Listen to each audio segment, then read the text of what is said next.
የአንድ ደርዘን ደብተር ለአንድ ተማሪ ንቅናቄ የትምህርት ቁሳቁስ ለማሟላት አቅም ለሌላቸው ተማሪዎች ከማህበረሰቡና የተለያዩ በጎ አድራጊ ተቋማት ለማሰባሰብ የሚሰራ ንቅናቄ ነው። ለ2019 የትምህርት ዘመን እየተደረገ ያለው ይህ ማህበረሰብ አቀፍ ንቅናቄ በባህር ዳር ከተማ የትምህርት ቁሳቁስ አቅራቢ ድርጅቶች ባዛር በማዘጋጀት ለጋሽ ግለሰቦችና ተቋማት እየገዙ ድጋፍ እንዲያደርጉ ታልሞ እየተሰራ ነው። በንቅናቄው ላይ ድጋፍ ለማድረግ የተገኙ ተቋማት መሪዎች እንደሚሉት ትምህርት የአንድ ተቋም ብቻ ስራ ስላልሆነ ሁሉም ሊተባበር ይገባል።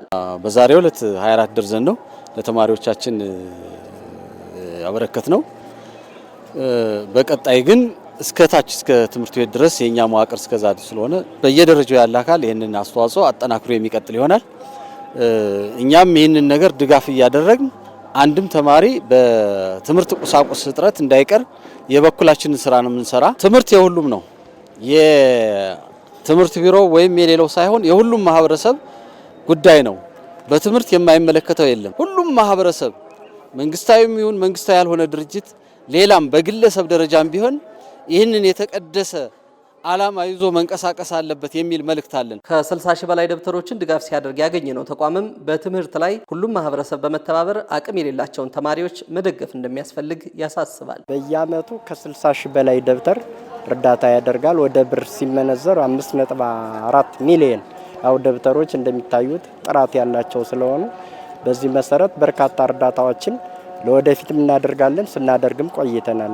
መረዳዳትን ሰው ባህል ቢያደርገው አሁን ደግሞ ከድሮ በባሰ ያው የኑሮ ውድነቱ ምንም ስላለ ሰው ለሁሉም ያለው ለሌለው መረዳዳት አለበት። ያው 50 ሎሚ ለአንድ ሰው ሸክሙ ነው፣ ለ50 ሰው ጌጡ ነው እንደሚባለው ሁሉ ሰው ለልጆቹ ብቻ ሳይሆን ለጎረቤቶቹም ረዳት ለሌላቸውም ለተቸገሩትም ቢረዳ መልካም ነው ላለው። የአቅም ችግር ያለባቸውን ተማሪዎች ለይቶ ጥናት በማድረግ ስራውን የጀመረው ትምህርት ቢሮ ለተማሪዎች የሚያስፈልጓቸው ሙሉ ግብዓቶች ለማሟላት አሁንም ንቅናቄውን በማስቀጠል ላይ ነው።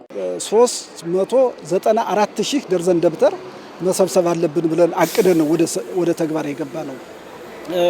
በተመሳሳይ እስክሪብቶም ከ80 ሺህ በላይ ፓኮ እስክሪብቶን አቅደን ነው ወደ ስራ የገባ ነው። ከዚህ አኳያ ደርዘን ደብተር እስካሁን በተለይ ይሄ ንቅናቄ ቀደም ብለን በአንድ ደርዘን ደብተር ለአንድ ተማሪ ንቅናቄ ቀደም ብለን የገባንበት ስራውን እስከታች እስከ ወረዳ ድረስ ትምህርት ቤት ድረስ ስራው እየተሰራ ነው ያለ።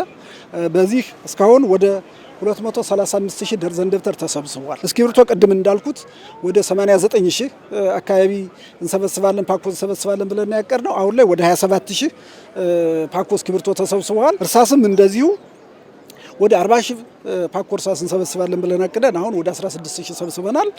በተመሳሳይ ፖርሳ አሁን የተማሪዎች የመማሪያ ፖርሳ በጣም ችግር ነው። በቅዳችን ወደ 159,000 እንሰበስባለን ብለን አቅደን አሁን ላይ ወደ 24,000 ሰብስበናል። አንድ ደርዘን ደብተር ለአንድ ተማሪ ንቅናቄ ከዓመት ዓመት ባህል እየሆነ የመጣ ሲሆን ትምህርትን የሁሉም ሰው አጀንዳ በማድረግና የትምህርት ቤቶችን ግብዓት በማሟላት ደረጃቸውን ለማሳደግም ትልቅ ተስፋ ተጥሎበታል። ይህንን አሁን ካልቸር ባህል እያደረግነው እየመጣ ነው። አንድ ደርዘን ደብተር ለአንድ ተማሪ ንቅናቄ ትምህርትን አጀንዳ ማድረግ በክልሉ የትምህርት ቤቶች ደረጃ እንደምታውቁት በጣም ከደረጃ በታች ነው። የትምህርት ቤቶቻችን መሰረተ ልማት በጣም ዝቅተኛ ነው። ስለዚህ በበጎ ፈቃድ ግለሰቦች፣ ባለሀብቶች፣ መንግስታዊ ያልሆኑ ድርጅቶችና ሌሎች አካላትም ጭምር እነሱን እያሳተፍ ትምህርት ቤት እንዲገነቡ፣ መማሪያ ክፍል እንዲገነቡ፣ የትምህርት ቁሳቁስ እንዲያቀርቡ፣ የትምህርት ቤቶችን መሰረተ ልማት እንዲያሟሉም ጭምር ታሳቢ ያደረገ ነው።